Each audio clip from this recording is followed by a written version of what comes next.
आदरणीय अध्यक्ष जी,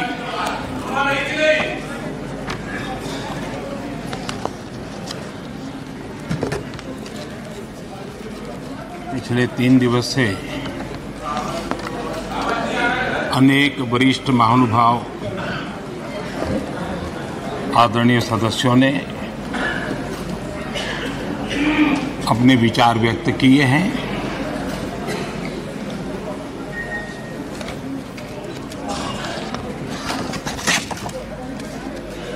करीब सभी के विचार मुझ तक विस्तार से पहुंचे भी हैं। मैंने स्वयं भी कुछ भाषण सुने भी हैं। आदरणीय अध्यक्ष जी, देश की जनता ने हमारी सरकार के प्रति बार बार जो विश्वास जताया है, मैं आज देश के कोटि-कोटि नागरिकों का आभार व्यक्त करने के लिए उपस्थित हुआ हूं।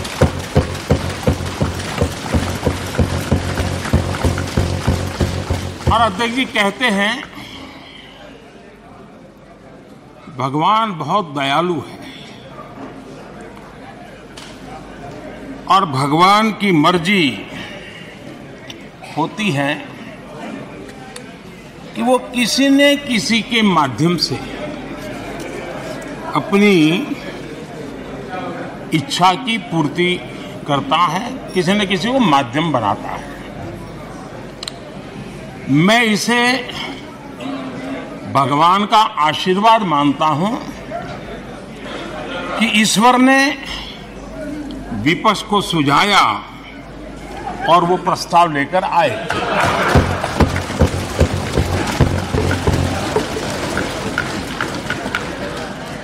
दो 2018 में भी ये ईश्वर का ही आदेश था, जब विपक्ष के मेरे साथी अविश्वास प्रस्ताव लेकर के आए थे। उस समय भी मैंने कहा था कि अविश्वास प्रस्ताव हमारी सरकार का फ्लोर टेस्ट नहीं है। मैंने उस दिन कहा था, बल्कि ये उन्हीं का फ्लोर टेस्ट है। ये मैंने उस दिन भी कहा और हुआ भी वही। जब मतदान हुआ तो विपक्ष के पास जितने वोट थे उतने वोट भी वो जमा नहीं कर पाए थे।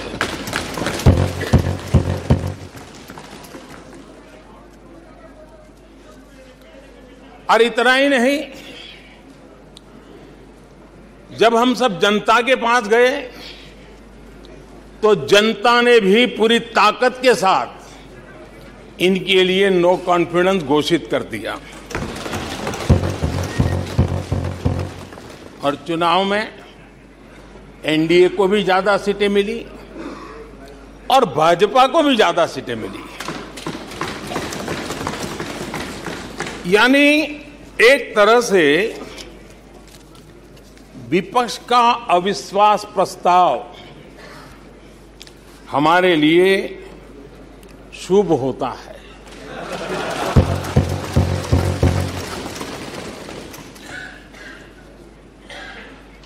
और मैं आज देख रहा हूं कि आपने तय कर लिया है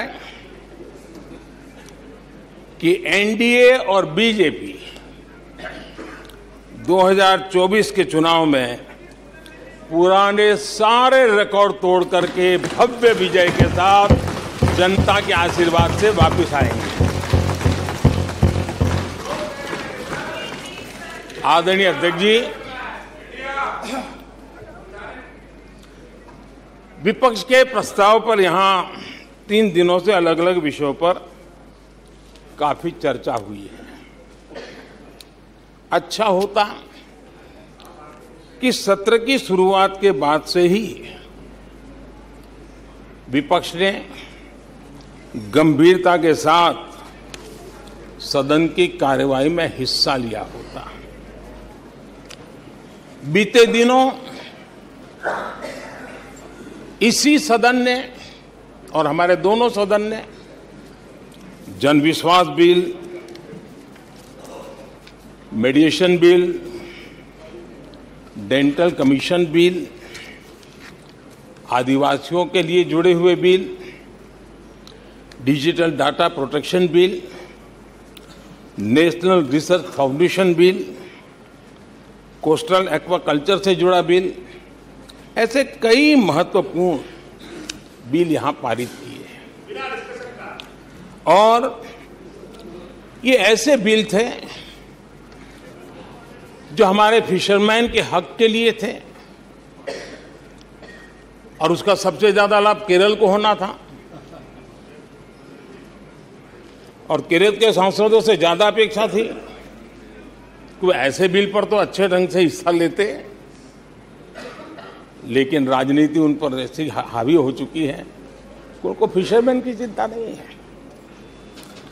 यहां नेशनल रिसर्च फाउंडेशन का बिल था, देश की युवा शक्ति के आशा आकांक्षाओं के लिए एक नई दिशा देने वाला बिल था। हिंदुस्तान को एक साइंस पावर के रूप में भारत कैसे उभरे, वैश्विक दीर्घदृष्टि के साथ सोचा गया था। उससे भी आपका इतराज। डिजिटल डाटा प्रोटेक्शन बिल, ये बिल अपने आप में देश के युवाओं के जज्बे में जिस बात आज प्रमुखता से है उससे जुड़ा हुआ था। आने वाला समय टेक्नोलॉजी ड्रिवन है। आज डाटा को एक प्रकार से सेकंड ऑयल के रूप में, सेकंड गोल्ड के रूप में माना जाता है। उस पर कितनी गंभीर चर्चा की जरूरत थी, लेकिन राजनीति आपके लिए प्राथमिकता थी। कई ऐसे बिल थे जो गांव के लिए, गरीब के लिए, दलित के लिए, पिछड़ों के लिए, आदिवासी के लिए, उनके कल्याण की चर्चा करने के लिए थे, उनके भविष्य के साथ जुड़े हुए थे। लेकिन इसमें इन्हें कोई रुचि नहीं है। देश की जनता ने जिस काम के लिए उनको यहां भेजा है, उस जनता का भी विश्वासघात किया गया है।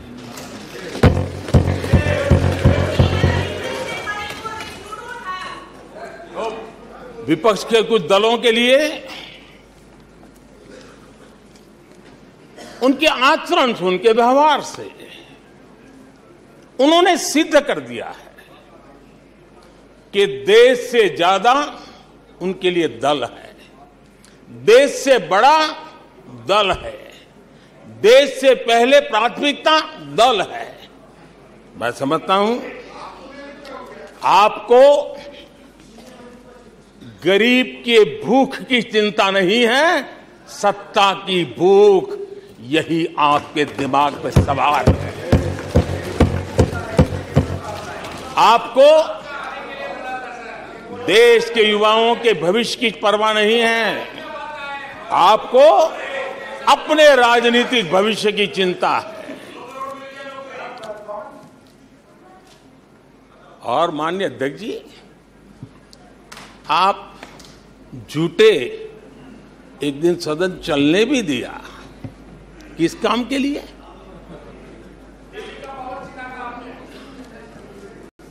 आप झूठे तो अविश्वास प्रस्ताव पर झूठे और अपने कट्टर भ्रष्ट साथी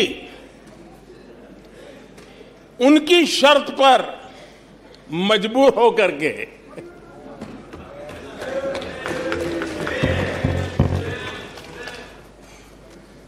और इस अविश्वास पर प्रस्ताव पर भी आपने कैसी चर्चा की? और तो मैं तो देख रहा हूं सोशल मीडिया में आपके दरबारी भी बहुत दुखी है। यह हाल है आपका। और अध्यक्ष जी देखिए, मजा इस डिबेट का कि फील्डिंग विपक्ष ने ऑर्गेनाइज की, लेकिन चौके छक्के यहीं से लगे।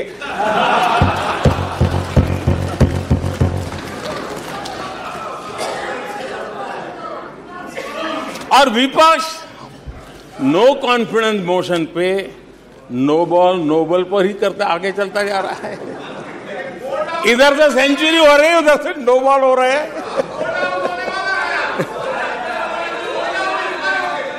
अध्यक्ष जी, मैं हमारे विपक्ष के साथियों से यही कहूंगा कि आप तैयारी करके क्यों नहीं आते जी? थोड़ी मेहनत कीजिए। और मैंने 5 साल दिया आपको मेहनत करने के लिए। 18 में कहा था कि 23 में आप आना, जरूर आना। 5 साल भी नहीं कर पाए आप लोग। क्या हाल है आप लोगों का, क्या दारिद्र्य है।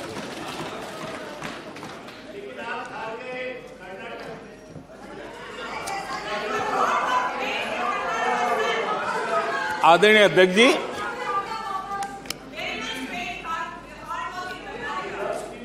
विपक्ष के हमारे साथियों को दिखास की, छपास की बहुत इच्छा रहती हो, पर स्वाभाविक है। लेकिन आप ये मत भूलिए कि देश भी आपको देख रहा है। आपके एक एक शब्द को देश गौर से सुन रहा है। लेकिन हर बार देश को आपने निराशा के सिवाय कुछ नहीं दिया है। और विपक्ष के रवैये पर भी मैं कहूंगा, जिनके खुद के वही खाते बिगड़े हुए हैं, जिनके वही खाते खुद के बिगड़े हुए हैं, वो भी हमसे हमारा हिसाब लिए फिरते हैं। माननीय अध्यक्ष जी, इस अविश्वास प्रस्ताव में कुछ चीजें तो ऐसी विचित्र नजर आई जो न पहले कभी सुना है, न देखा है, न कभी कल्पना की है। सबसे बड़े विपक्षी दल के नेता को बोलने की सूची में नाम ही नहीं था। और पिछले उदाहरण देखिए आप। 1999 में वाजपेयी सरकार के खिलाफ अविश्वास प्रस्ताव आया। शरद पवार साहब उस समय नेतृत्व कर रहे थे। उन्होंने डिबेट का नेतृत्व किया। 2003 में अटल जी की सरकार थी। सोनिया जी विपक्ष की नेता थी। उन्होंने लीड ली। उन्होंने विस्तार से अविश्वास प्रस्ताव रखा। 2018 में खड़गे जी थे विपक्ष के नेता। उन्होंने प्रोमिनेंटली विषय को आगे बढ़ाया। लेकिन इस बार अधीर बाबू को क्या हाल हो गया? उनकी पार्टी ने उन्हें बोलने का मौका नहीं दिया। ये तो कल अमित भाई ने बहुत जिम्मेवारी के साथ कहा कि भाई अच्छा नहीं लग रहा है, और आपकी उदारता थी कि उनका समय समाप्त हो गया था, तो भी आपने उनको आज मौका दिया। लेकिन गुड़ का गोबर कैसे करना, उसमें ये माहिर है।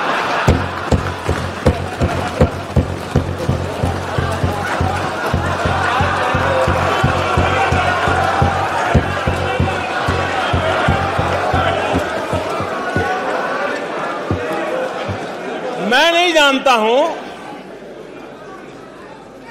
कि आखिर आपकी मजबूरी क्या है। क्यों अधीर बाबू को दरकिनारे कर दिया गया? पता नहीं, कलकत्ता से कोई फोन आया हो।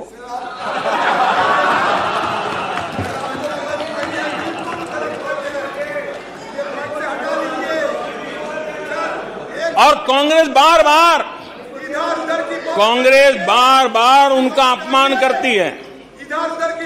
कभी चुनावों के नाम पर उन्हें अस्थायी रूप से फ्लोर लीडर से हटा देते हैं बिट्टू जी।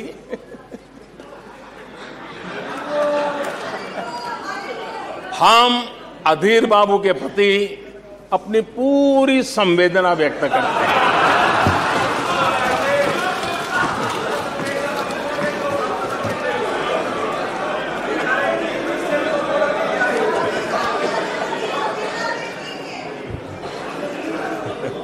सूरज जी जरा जोर से हंस लीजिए।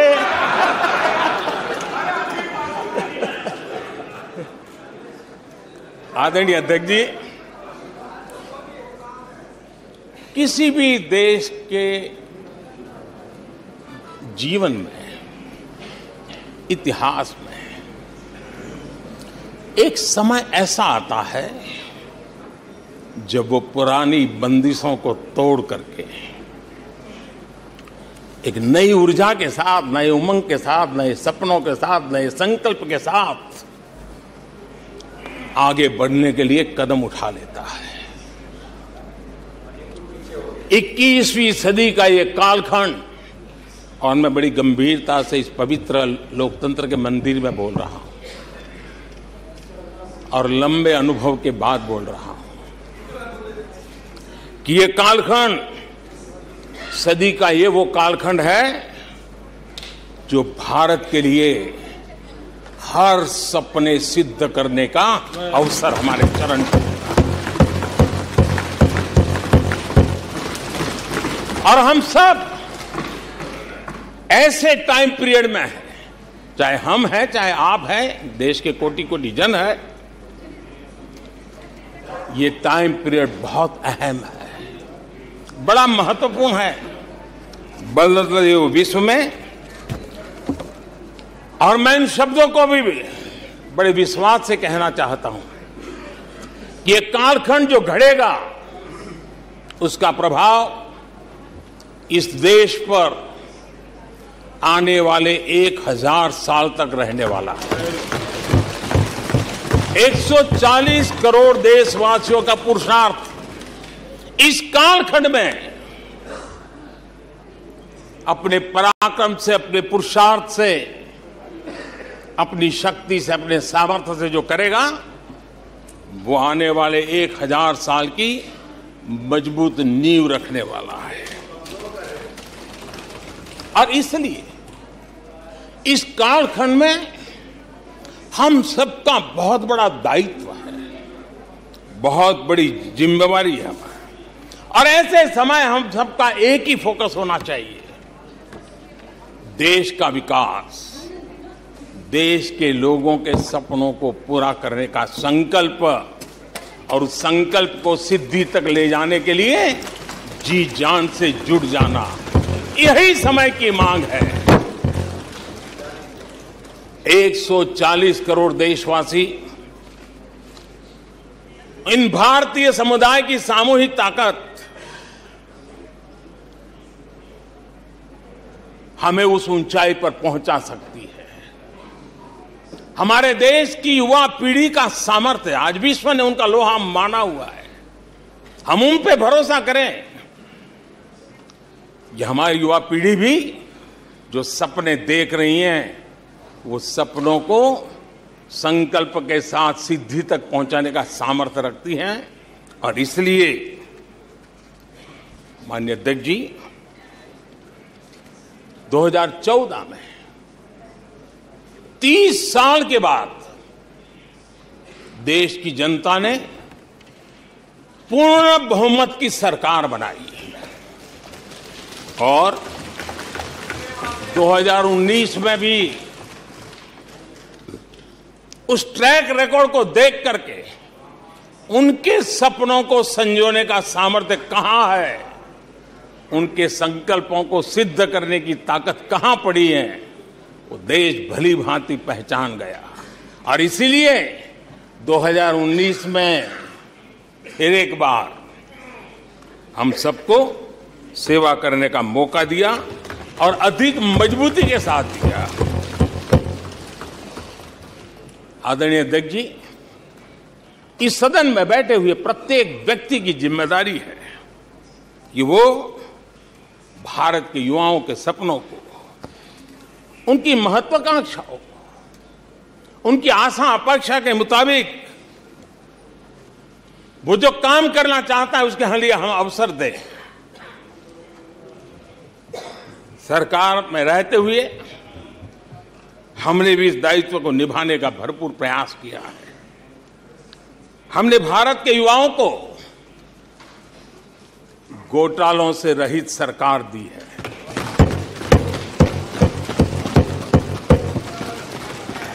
हमने भारत के युवाओं को, आज के हमारे प्रोफेशनल्स को खुले आसमान में उड़ने के लिए हौसला दिया है, अवसर दिया है। हमने दुनिया में भारत की बिगड़ी हुई साख उसको भी संभाला है और उसे फिर एक बार नई ऊंचाइयों पर ले गए हैं। अभी भी कुछ लोग कोशिश कर रहे हैं कि दुनिया में हमारी साख को दाग लग जाए, लेकिन दुनिया अब देश को जान चुकी है। दुनिया के भविष्य में भारत किस प्रकार से योगदान दे सकता है, ये विश्व का विश्वास बढ़ता चला जा रहा है। और इस दौरान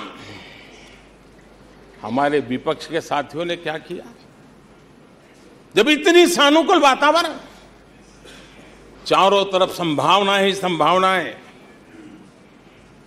इन्होंने अविश्वास के प्रस्ताव की आड़ में जनता के आत्मविश्वास को तोड़ने की विफल कोशिश की है। आज भारत के युवा रिकॉर्ड संख्या में नए स्टार्टअप लेकर के दुनिया को चकित कर रहे हैं। आज भारत में रिकॉर्ड विदेशी निवेश आ रहा है। आज भारत का एक्सपोर्ट नई बुलंदी को छू रहा है। आज भारत की कोई भी अच्छी बात ये सुन नहीं सकते। यही उनकी अवस्था है। आज गरीब के दिल में अपने सपने पूरा करने का भरोसा पैदा हुआ है।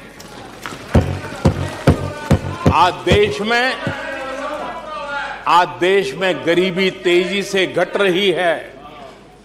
नीति आयोग के रिपोर्ट के अनुसार पिछले 5 साल में 13.5 करोड़ लोग गरीबी से बाहर आए हैं।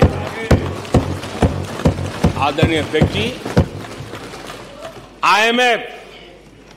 आईएमएफ अपने एक वर्किंग पेपर में लिखता है कि भारत ने अति गरीबी को करीब करीब खत्म कर दिया है। आईएमएफ ने भारत के डीबीटी के और दूसरे हमारे सोशल वेलफेयर स्कीम के लिए आईएमएफ ने इसे कहा है, ये लॉजिस्टिकल मार्वल है। आदरणीय अध्यक्ष जी, WHO ने कहा है, आदरणीय अध्यक्ष जी, वर्ल्ड हेल्थ ऑर्गेनाइजेशन ने कहा है कि जल जीवन मिशन के जरिए भारत में 4 लाख लोगों की जान बच रही है। ये 4 लाख कौन है? तो मेरे गरीब, पीड़ित, शोषित, वंचित परिवारों के मेरे स्वजन है। हमारे परिवार के निचले तबके में जिंदगी गुजारने के लिए जो मजबूर हुए, उनके जन हैं। ऐसे 4 लाख लोगों की जान बचने की बात WHO कह रहा है। माननीय अध्यक्ष जी, WHO स्वच्छ भारत अभियान का एनालिसिस करके के कहता है कि स्वच्छ भारत अभियान से 3 लाख लोगों को मरने से बचाया गया है। आदरणीय अध्यक्ष जी, भारत स्वच्छ होता है, 3 लाख लोगों की जिंदगी बचती है। 3 लाख है कौन? वही झुग्गी झोपड़ी में जिंदगी जीने के लिए जो मजबूर है, जिनके लिए अनेक कठिनाइयों से गुजारा करना पड़ता है, मेरे गरीब परिवार के लोग हैं, शहरों की बस्तियों में गुजारा करने वाले लोग, गांव में जीने वाले लोग हैं और वंचित तबके के लोग हैं जिनकी जान बची है। यूनिसेफ ने क्या कहा है? यूनिसेफ ने कहा है कि स्वच्छ भारत अभियान के कारण हर साल गरीबों के 50,000 रुपये बच रहे हैं। ये लेकिन भारत की इन उपलब्धियों से कांग्रेस समेत विपक्ष के कुछ लोग दलों को अविश्वास है। जो सच्चाई दुनिया दूर से देख रही है, ये लोग यहां रहते हैं दिखती नहीं है।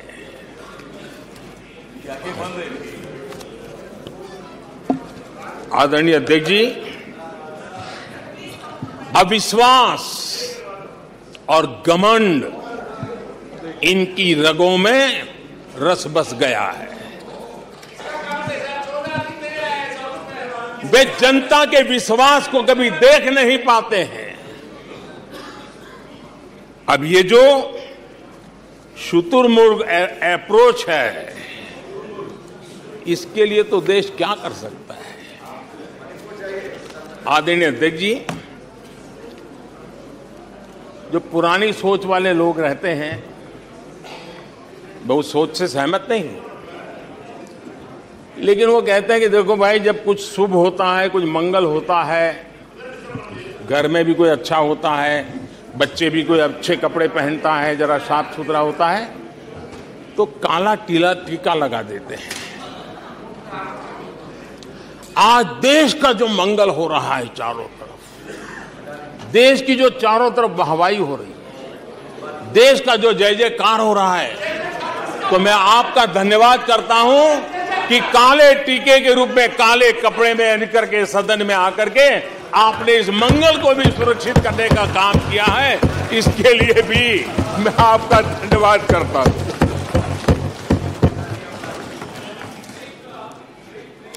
आदरणीय अध्यक्ष जी,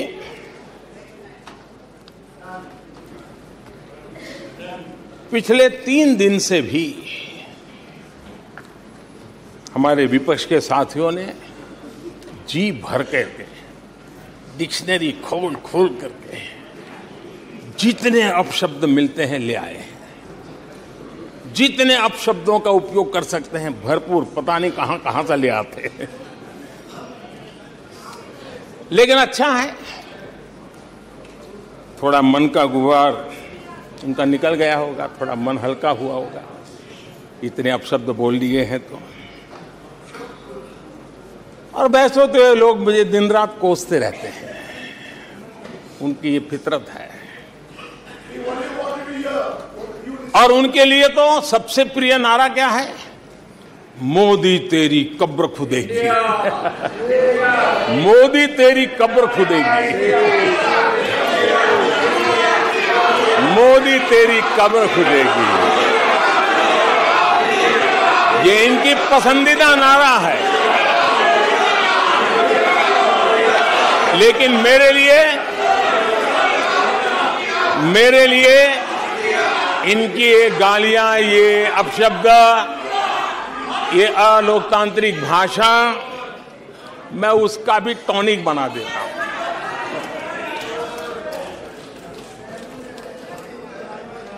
और ये ऐसा क्यों करते हैं और ये क्यों होता है? आज मैं सदन में कुछ सीक्रेट बताना चाहता हूं। मेरा पक्का विश्वास हो गया है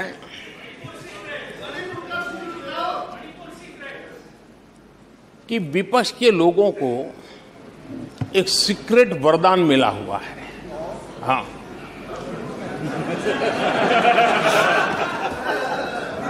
सीक्रेट वरदान मिला हुआ है।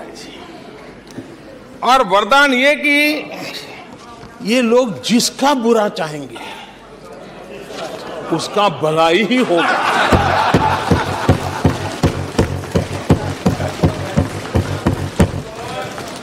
एक उदाहरण तो आप देखिए, मौजूद है। 20 साल हो गए, क्या कुछ नहीं हुआ, क्या कुछ नहीं किया गया, लेकिन भलाई होता गया। तो आपको बड़ा सीक्रेट वरदान है जी, और मैं 3 उदाहरण से ये सीक्रेट वरदान को सिद्ध कर सकता हूं जी। आपको ध्यान होगा कि इन लोगों ने कहा था बैंकिंग सेक्टर के लिए, बैंकिंग सेक्टर डूब जाएगा, बैंकिंग सेक्टर तबाह हो जाएगा, देश खत्म हो जाएगा, देश बर्बाद हो जाएगा, न जाने क्या क्या कहा था। और बड़े बड़े विद्वानों को विदेशों से ले आते थे, उनसे कहलवाते थे, ताकि उनकी बात कोई न माने तो शायद उनकी मान ले। हमारे बैंकों की सेहत को लेकर के भांति भांति की निराशा, अफवाह फैलाने का काम इन्होंने पुरजोश किया। और जब इन्होंने बुरा चाहा बैंकों का, तो हुआ क्या? हमारी public sector banks net profit 2 गुने से ज्यादा हो गया। इन लोगों ने फोन बैंकिंग घोटाले की बात, इसके कारण देश को एनपीए के गंभीर संकट में डुबो दिया था। बीते दिनों की बात हो रही है, लेकिन आज जो उन्होंने एनपीए का अंबर लगा के गए थे, उसको भी पार कर करके हम एक नई ताकत के साथ निकल चुके हैं। और आज सुबह निर्मला जी ने विस्तार से बताया है कि कितना प्रॉफिट हुआ है।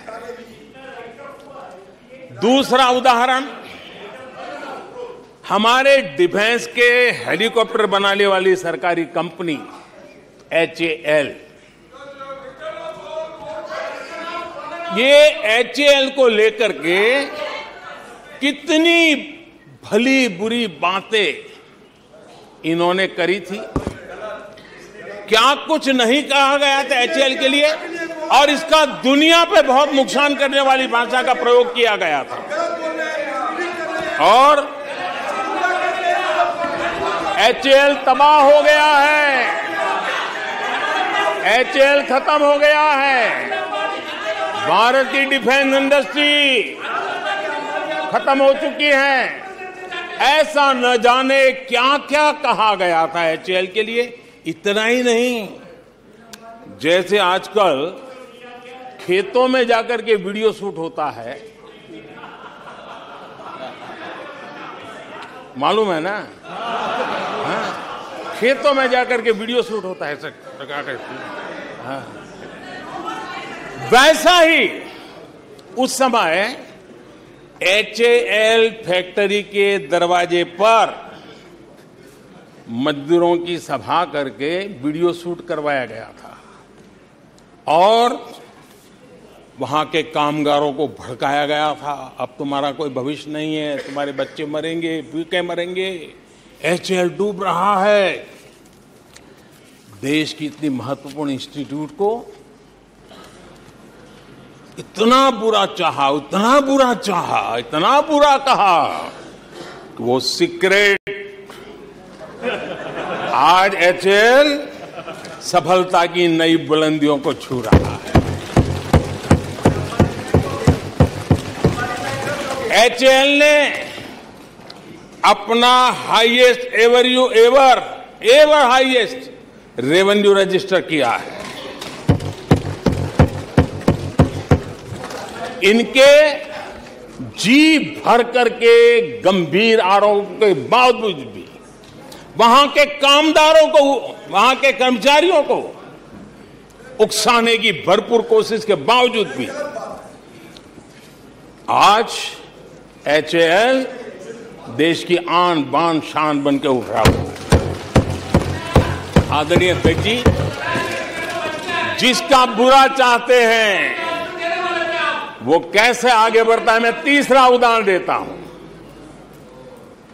आप जानते हैं एलआईसी के लिए क्या क्या कहा गया था? एलआईसी बर्बाद हो गई, गरीबों के पैसे डूब रहे हैं, गरीब कहां जाएगा, बेचारे ने बड़ी मेहनत से एलआईसी में पैसा डाला है। क्या कहें, जितनी उनकी कल्पना शक्ति थी, जितने उनके दरबारियों ने कागज पकड़ा दिए थे, सारे बोल लेते थे, वो सारे बोल लेते थे। लेकिन आज एलआईसी लगातार मजबूत हो रही है। शेयर मार्केट में रुचि रखने वाले को भी ये गुरु मंत्र है कि जो सरकारी कंपनियों के लोग गाली देना, आप उसमें दांव लगा दीजिए साहब, अच्छा ही होने वाला है।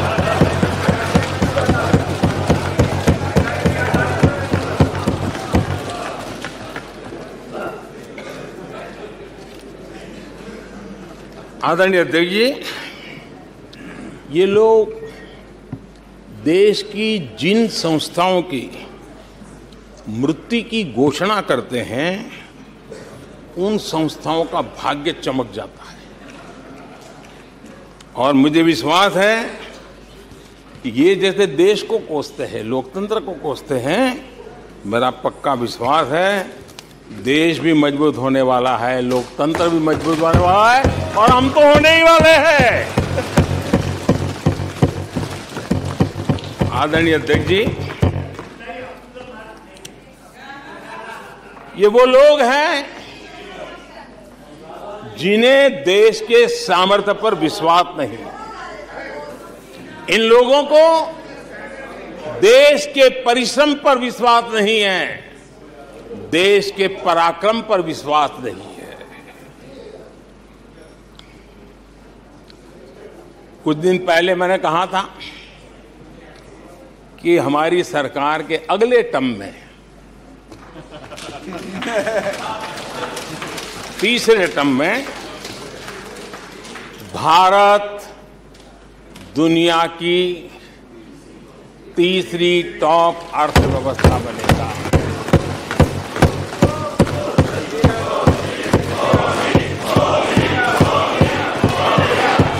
आदरणीय अध्यक्ष जी, आदरणीय अध्यक्ष जी, अब देश के भविष्य पर थोड़ा सा भी भरोसा होता जब हम ये क्लेम करते हैं कि हम आने वाले 5 साल में, नए तीसरे टर्म में, हम देश की इकोनॉमी को तीसरे पर लाएंगे। तो एक जिम्मेवार विपक्ष क्या करता? वो सवाल पूछता, अच्छा भाई बताओ, निर्मला जी बताओ कैसे करने वाले हो, अच्छा मोदी जी बताओ कैसे करने वाले हो, आपका रोड मैप बताओ। ऐसा करते। अब ये भी मुझे सिखाना पड़ रहा है। लेकिन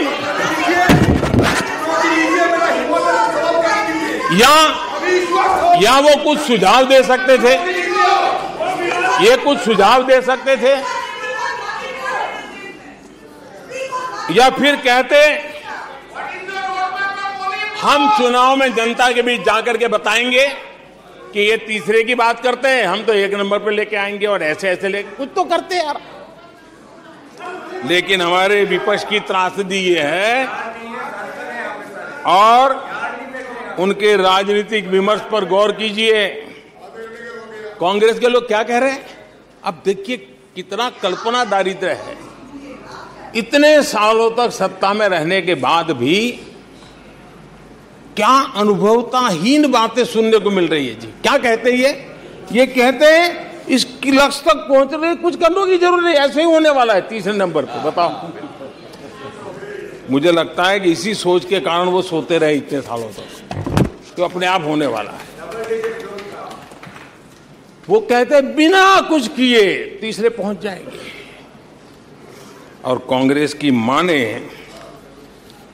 अगर सब कुछ अपने आप ही हो जाने वाला है, इसका मतलब है कांग्रेस के पास न नीति है, न नियत है, न विजन है, न वैश्विक अर्थव्यवस्था की समझ है, और न ही भारत के अर्थ जगत के ताकत का पता है। और इसलिए सोए सोए सब हो जाएगा, यही एक आदरणीय अध्यक्ष जी, ये वजह है कि कांग्रेस के शासन में भारत गरीबी और गरीबी को बढ़ाता गया। 1991 में देश कंगाल होने की स्थिति में था। कांग्रेस के शासनकाल में अर्थव्यवस्था दुनिया के क्रम में 10, 11, 12 इसके बीच में झोले खाती थी, झूलती रही थी। लेकिन 2014 के बाद भारत ने टॉप 5 में अपनी जगह बना ली।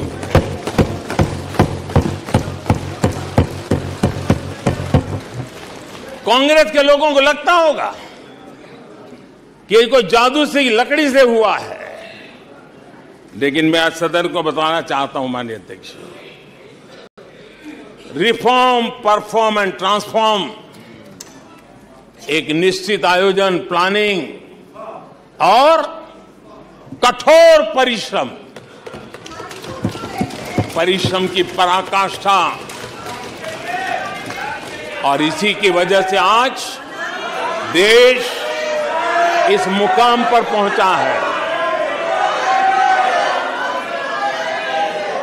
और ये प्लानिंग और परिश्रम की निरंतरता बनी रहेगी। आवश्यकता अनुसार उसमें नए रिफॉर्म होंगे और परफॉर्मेंस के लिए पूरी तरह ताकत को लगाया जाएगा, और परिणाम ये होगी कि हम तीसरे नंबर पर पहुंच के रहेंगे। आदरणीय अध्यक्ष जी, देश का विश्वास मैं शब्दों में भी प्रकट करना चाहता हूं, और देश का विश्वास है कि 2028 में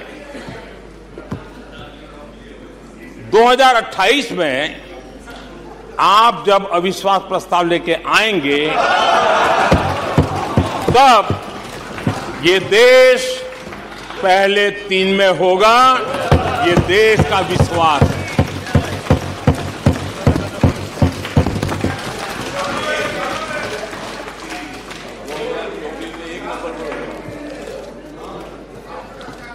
आदरणीय अध्यक्ष जी, हमारे विपक्ष के मित्रों के फितरत में ही अविश्वास भरा पड़ा है। हमने लाल किले से स्वच्छ भारत अभियान का आह्वान किया, लेकिन उन्होंने हमेशा अविश्वास जताया। कैसे हो सकता है भाई, गांधी जी भी आके गए, करके कह के गए, क्या हुआ? अब स्वच्छता कैसे हो सकती है? अविश्वास से भरी हुई इनकी सोच है। हमने मां बेटी को खुले में शौच से मुक्त करने के लिए, उस मजबूरी से मुक्त होने के लिए शौचालय जैसी जरूरत पे जोर दिया, और तब ये कह रहे हैं क्या लाल किले से ऐसे विषय बोले जाते हैं? क्या ये देश की प्राथमिकता होती है क्या? हमने जब जनधन खाते खोलने की बात की, तब भी यही बात निराशा की। क्या होता है जनधन खाता? उनके हाथ में पैसे कहां है? उनका जेब में क्या पड़ा है? क्या लेके आएंगे? क्या करेंगे? हमने योग की बात की, हमने आयुर्वेद की बात की, हमने उसको बढ़ावा देने की बात की, तो उसका भी मखौल उड़ाया गया। हमने स्टार्टअप इंडिया की चर्चा की, तो उन्होंने उसके लिए भी निराशा फैलाई। स्टार्टअप तो कुछ हो ही नहीं सकता है। हमने डिजिटल इंडिया की बात कही, तो बड़े बड़े विद्वान लोगों ने क्या भाषण किए। हिंदुस्तान के लोग तो अनपढ़ है, हिंदुस्तान के मोबाइल चलाना भी नहीं आता है, हिंदुस्तान के लोग कहां से डिजिटल करेंगे? आज डिजिटल इंडिया देश आगे है। हमने मेक इन इंडिया की बात कही, जहां गए वहां मेक इन इंडिया का मजाक उड़ाया, जहां गए वहां मेक इन इंडिया का मजाक उड़ाया। आदरणीय अध्यक्ष जी,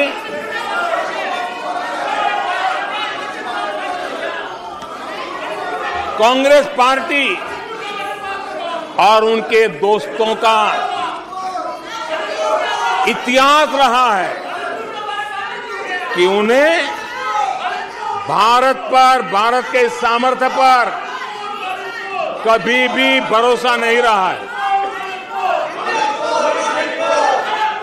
भाषण पूरा नहीं हुआ, प्लीज अध्यक्ष जी। और ये विश्वास किस पर करते थे?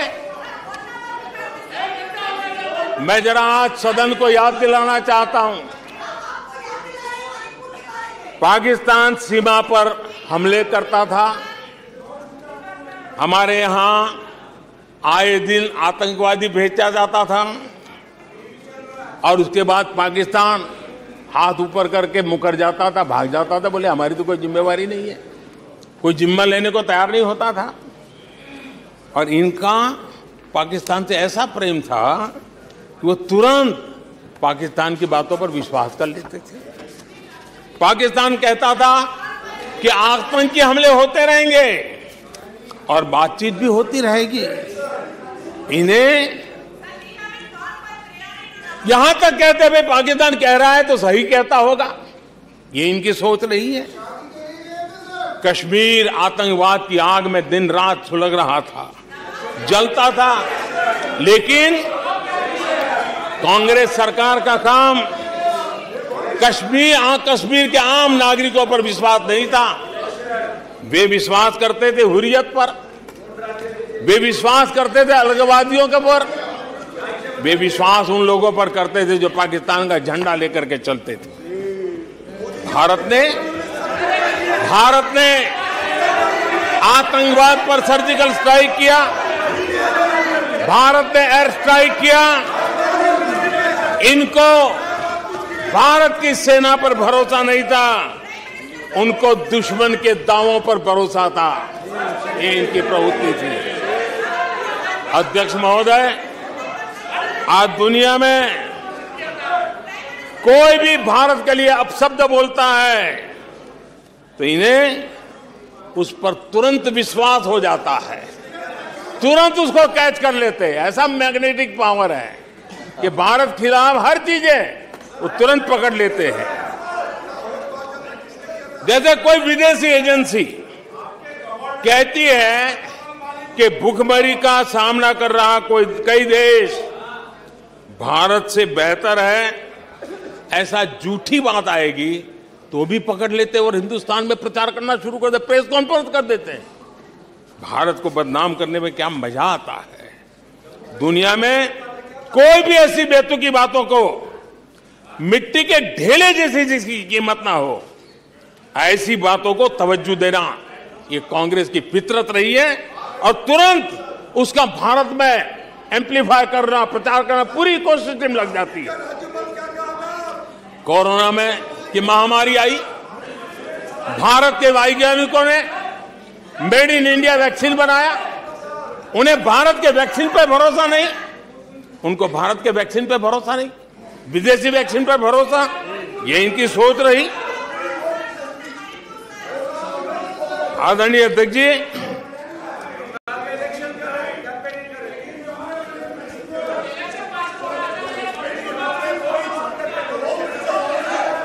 देश के कोटि कोटि नागरिकों ने भारत के वैक्सीन पर विश्वास जताया। इनको भारत के सामर्थ्य पर विश्वास नहीं है, इनको भारत के लोगों पर विश्वास नहीं है। लेकिन इस सदन को मैं बताना चाहता हूं, इस देश का भी, भारत के लोगों का कांग्रेस के प्रति नो कॉन्फिडेंस का भाव बहुत गहरा है। कांग्रेस के प्रति नो कॉन्फिडेंस का भाव बहुत गहरा है भारत के लोगों में। कांग्रेस अपने घमंड से इतनी चूर हो गई है, इतनी भर गई है कि उसको जमीन दिखाई तक देती नहीं है। आदरणीय अध्यक्ष जी, देश के कई हिस्सों में कांग्रेस को जीत दर्ज करने में अनेक दशक लग गए हैं। तमिलनाडु में कांग्रेस की आखिरी बार 1962 में जीत हुई थी। 61 वर्षों से तमिलनाडु के लोग कह रहे हैं कांग्रेस नो कॉन्फिडेंस। तमिलनाडु के लोग कह रहे हैं कांग्रेस। पश्चिम बंगाल में उन्हें आखिरी बार जीत 1972 में मिली थी। पश्चिम बंगाल के लोग 51 सालों से कह रहे हैं कांग्रेस कांग्रेस। उत्तर प्रदेश और बिहार और गुजरात कांग्रेस आखिरी 1985 में जीती थी। पिछले 38 वर्षों से वहां के लोगों ने कांग्रेस को कहा है, वहां के लोगों ने कांग्रेस को कहा है। त्रिपुरा में उन्हें आखिरी बार 1988 में जीत मिली थी। 35 वर्षों से त्रिपुरा के लोग कांग्रेस को कह रहे हैं कांग्रेस कांग्रेस। ओडिशा में कांग्रेस को आखिरी बार 1995 में जीत नसीब हुई थी। यानी ओडिशा में भी 28 वर्षों से कांग्रेस को एक ही जवाब दे रहा है। उड़ीसा कह रहा है नो कॉन्फिडेंस कांग्रेस।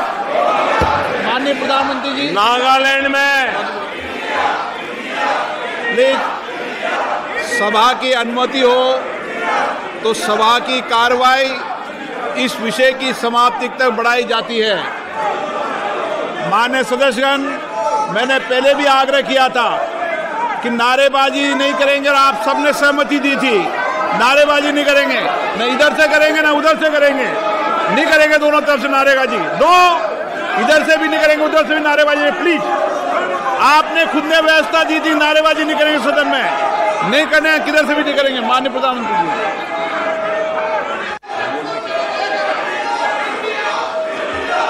आदरणीय अध्यक्ष जी, नागालैंड में कांग्रेस की आखिरी जीत 1988 में हुई थी।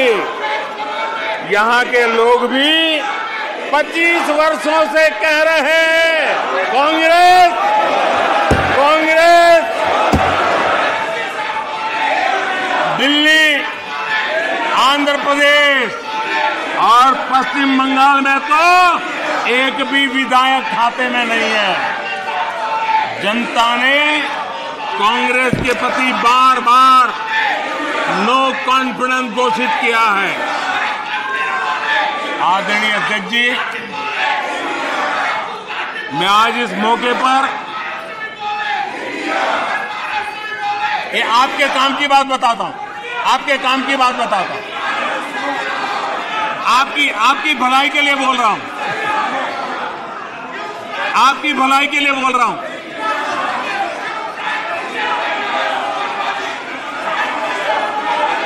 आप थक जाएंगे, आप लोग थक जाएंगे। मैं आपकी भलाई की बात बताता हूं। मैं आज इस मौके पर हमारे विपक्ष के साथियों के प्रति अपनी संवेदना भी व्यक्त करना चाहता हूं। कुछ ही दिन पहले बेंगलुरु में आपने मिलजुल कर करीब करीब 1.5-2 दशक पुराने यूपीए का क्रियाकर्म किया है, उसका अंतिम संस्कार किया है। लोकतांत्रिक व्यवहार के मुताबिक मुझे तभी आपको सहानुभूति जरूर व्यक्त करनी चाहिए थी, संवेदना व्यक्त करनी चाहिए थी, लेकिन देरी में मेरा कसूर नहीं है, देरी में मेरा कसूर नहीं है, क्योंकि आप खुद ही एक और यूपीए का क्रियाकर्म कर रहे थे और दूसरी ओर जश्न भी मना रहे थे। और जश्न भी किस बात का? खंडहर पर नया प्लास्टर लगाने का। आप जश्न मना रहे थे खंडहर पर नया प्लास्टर लगाने का। आप जश्न मना रहे थे खेल मशीन पर नया पेंट लगाने का। दशकों पुरानी खटारा गाड़ी को इलेक्ट्रिक व्हीकल दिखाने के लिए आपने इतना बड़ा मजमा लगाया था। और मजेदार ये कि मजमा खत्म होने से पहले ही उसका क्रेडिट लेने के लिए आप में सिर फुटबॉल शुरू हो गई। मैं हैरान था कि ये गठबंधन लेकर आप जनता के बीच जाएंगे। मैं विपक्ष के साथियों को कहना चाहता हूं, आप जिसके पीछे चल रहे हो, आप जिसके पीछे चल रहे हो, उसको तो इस देश की जबान, इस देश की संस्कार की समझ ही नहीं बची है। पीढ़ी दर पीढ़ी ये लोग लाल मिर्च और हरी मिर्च का फर्क नहीं समझ पाए।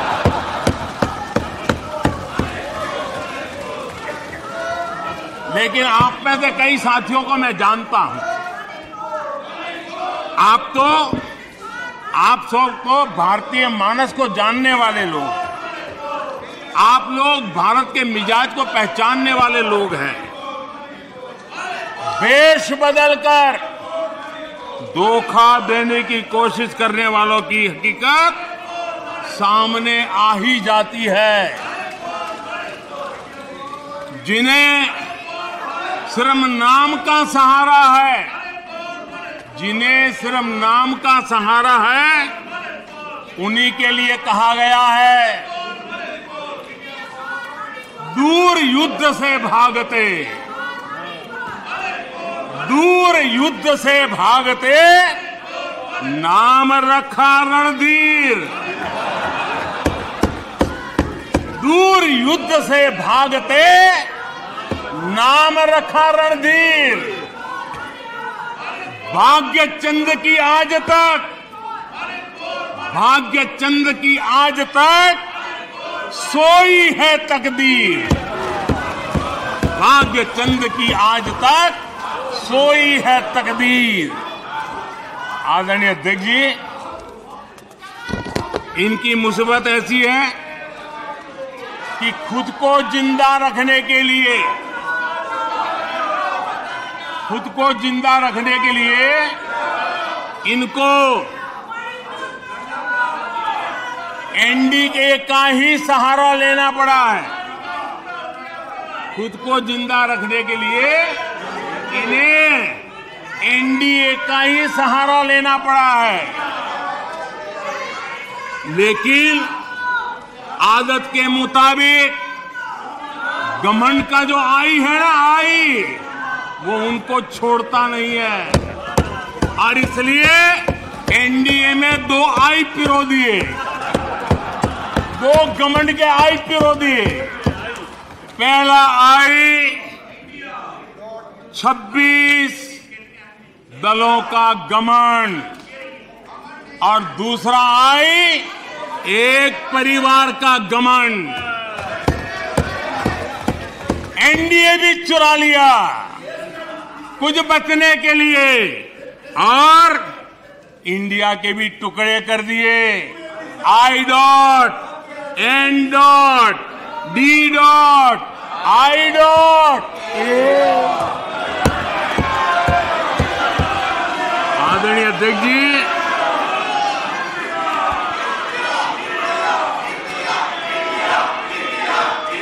जरा हमारे डीएमके के भाई सुन ले, जरा कांग्रेस के लोग भी सुन ले।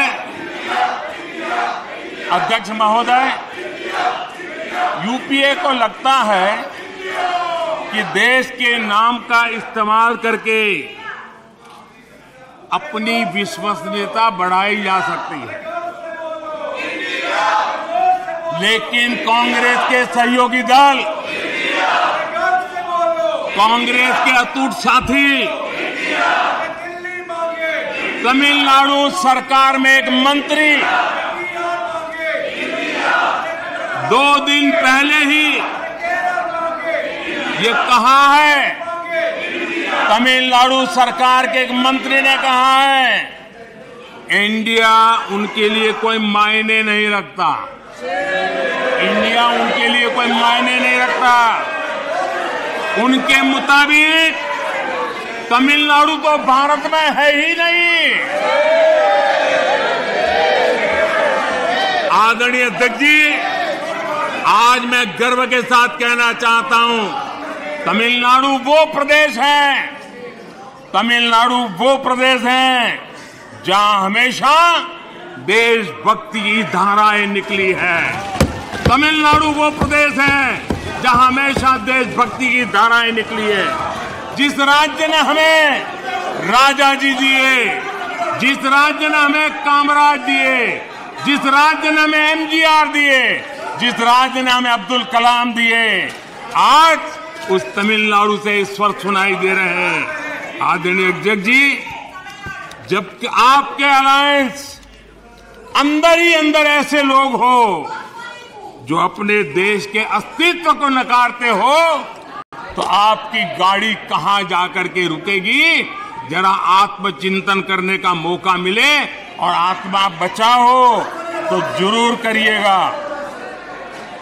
आदरणीय अध्यक्ष जी, आदरणीय अध्यक्ष जी,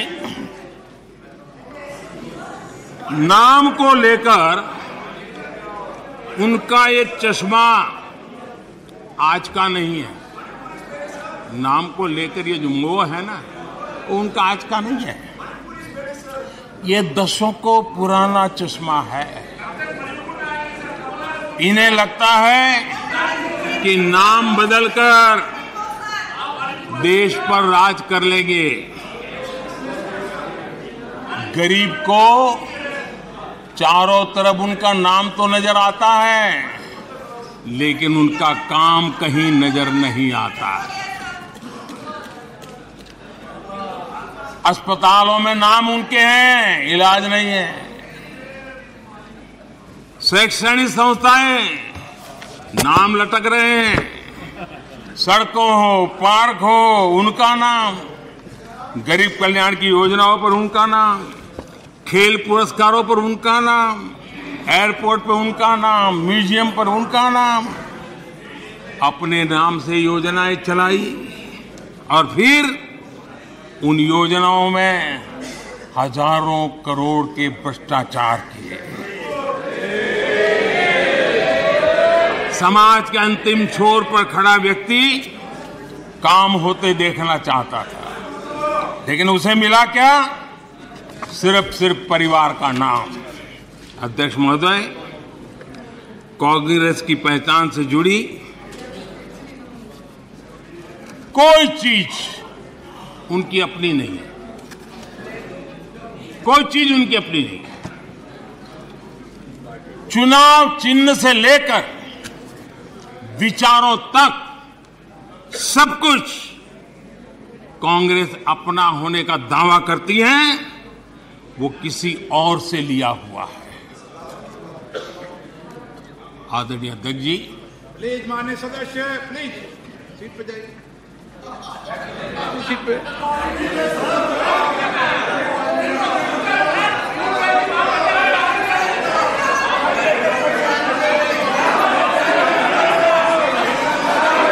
अपनी कमियों को ढकने के लिए चुनाव चिन्ह और विचारों को भी चुरा लिया।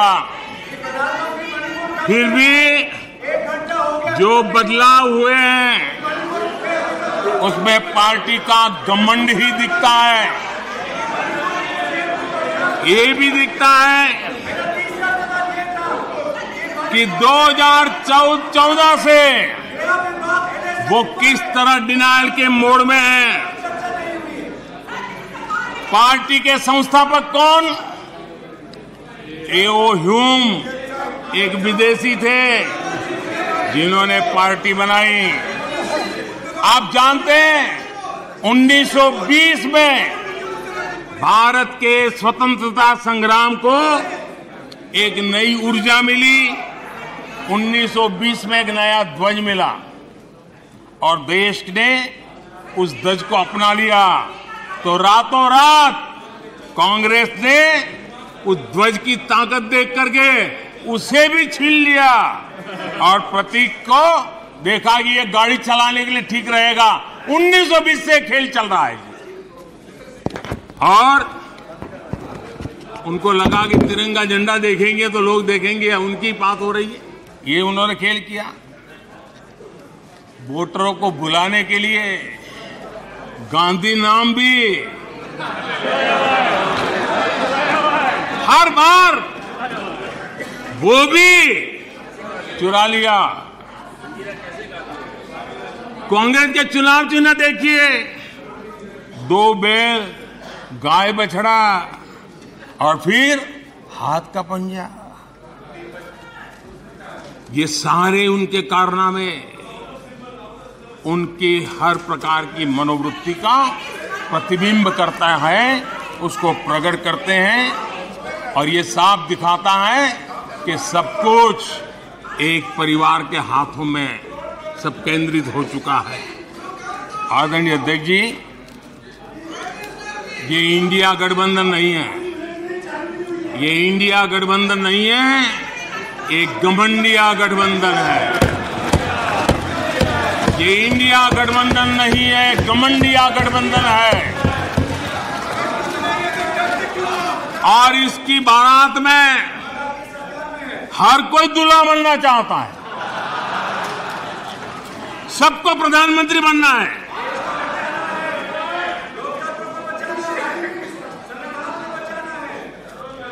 आदरणीय अध्यक्ष जी, इस गठबंधन ने यह भी नहीं सोचा है कि किस राज्य में आपके साथ, आप किसके साथ कहां पहुंचे हैं।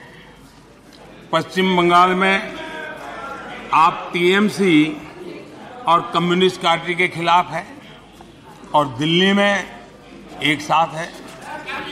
और अधीर बाबू 1991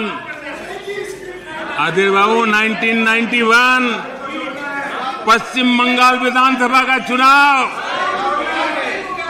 इन्हीं कम्युनिस्ट पार्टी ने अधीर बाबू साथ क्या व्यवहार किया था वो आज भी इतिहास में दर्ज है। खैर 1991 की बात तो पुरानी है। पिछले साल केरला के वायनाड में जिन लोगों ने कांग्रेस के कार्यालय में तोड़फोड़ की, ये लोग उनके साथ दोस्ती करके बैठे हैं। बाहर से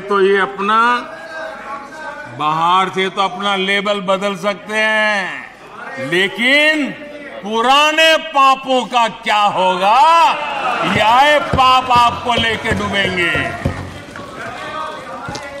आप जनता जनार्दन से ये पाप कैसे छिपा पाओगे?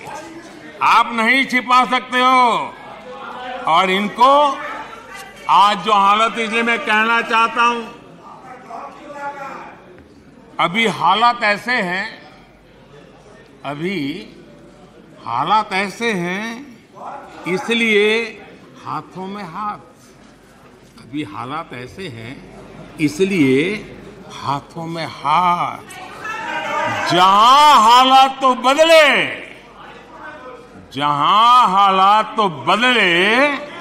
फिर छुरियां भी निकलेगी।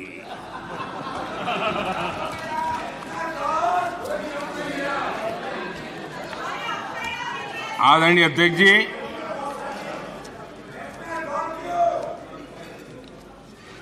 ये घमंडिया गठबंधन देश में परिवारवाद की राजनीति का सबसे बड़ा प्रतिबिंब है। देश के स्वाधीनता सेनानियों ने, हमारे संविधान निर्माताओं ने हमेशा परिवारवादी राजनीति का विरोध किया था। महात्मा गांधी, सरदार वल्लभ भाई पटेल, बाबा साहब आम्बेडकर, डॉक्टर राजेंद्र प्रसाद, मौलाना आजाद, गोपीनाथ बोरदोली, लोकनायक जयप्रकाश, डॉक्टर लोहिया, आप जितने भी नाम देखेंगे, सबने परिवारवाद की खुलकर आलोचना की है, क्योंकि परिवारवाद का नुकसान देश के सामान्य नागरिक को उठाना पड़ता है।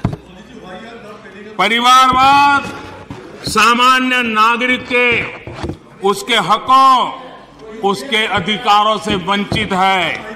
इसलिए इन विभूतियों ने हमेशा इस देश पर बात जोर दिया था कि देश को परिवार, नाम और पैसे पर आधारित व्यवस्था से हटना ही होगा। लेकिन कांग्रेस को हमेशा ये बात पसंद नहीं आई। आदरणीय अध्यक्ष जी, हमने हमेशा परिवारवाद का विरोध करने वालों का हमने बराबर देखा है कि उसके प्रति उनकी कैसी नफरत की भावना है। कांग्रेस को परिवारवाद पसंद है, कांग्रेस को दरबारवाद पसंद है, जहां बड़े लोग, उनकी बेटे बेटियां भी बड़े पदों पर काबिज हो। जो परिवार से बाहर है उनके लिए भी यही है कि जब तक आप इस महफिल में दरबारी नहीं बनोगे तो आपका भी कोई भविष्य नहीं है। यही उनकी कार्यशैली रही है। इस दरबार सिस्टम ने कई विकेट लिए, कितनों का हक मारा है इन लोगों ने। बाबा साहब आम्बेडकर, कांग्रेस ने जी जान लगाकर 2 बार उनको हरवाया। कांग्रेस के लोग बाबा साहब आम्बेडकर के कपड़ों का मजाक उड़ाते थे। ये वो लोग हैं। बाबू जगजीवन राम, उन्होंने इमरजेंसी पर सवाल उठाए तो बाबू जगजीवन बाबू को भी उन्होंने नहीं छोड़ा, उनको प्रताड़ित किया। मोरारजी भाई देसाई, चरण सिंह, चंद्रशेखर जी, अब कितने ही नाम लीजिए। दरबारवाद के कारण देश के महान लोगों के अधिकारों को इन्होंने हमेशा हमेशा के लिए तबाह कर दिया।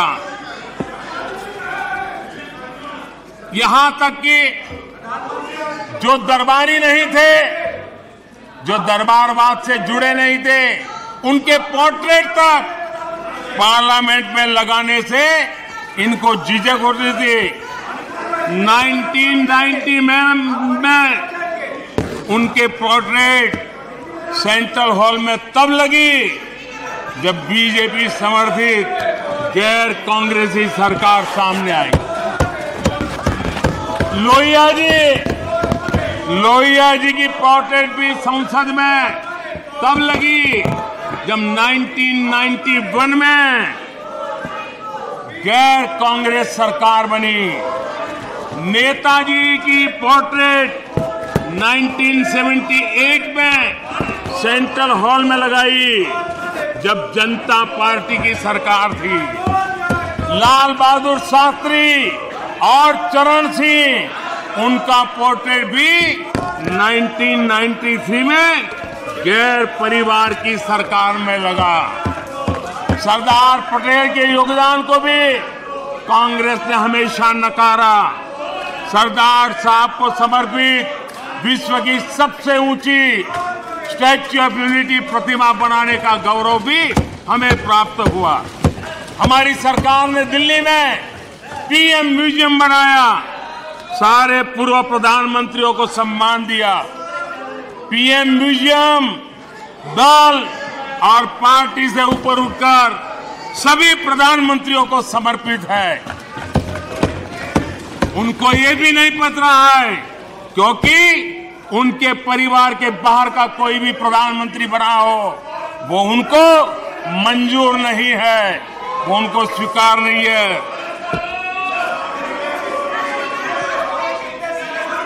आदरणीय अध्यक्ष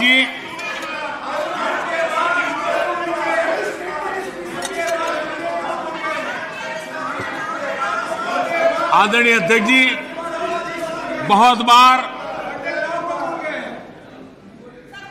कुछ बुरा बोलने के इरादे से भी जब कोशिश होती है तो कुछ न कुछ सच भी निकल जाता है, और सच में ऐसे अनुभव हम सबको है, कभी कभी सच निकल जाता है। लंका हनुमान ने नहीं जलाई, लंका हनुमान ने नहीं जलाई, उनके घमंड ने जलाई। और ये बिल्कुल सच है। आप देखिए, जनता जनार्दन भी भगवान राम के रूप की है, जनता जनार्दन भी भगवान राम के रूप की है, और इसलिए 400 से 40 हो गए। हनुमान ने लंका नहीं जलाई, घमंड ने जलाई, और इसलिए 440 हो गए, 400 से 40 हो गए। आदरणीय अध्यक्ष जी,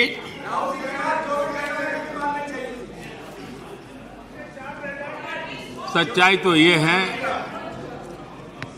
देश की जनता ने 2-2 बार 30 साल के बाद पूर्ण बहुमत की सरकार चुनी, लेकिन गरीब का बेटा यहां कैसे बैठा?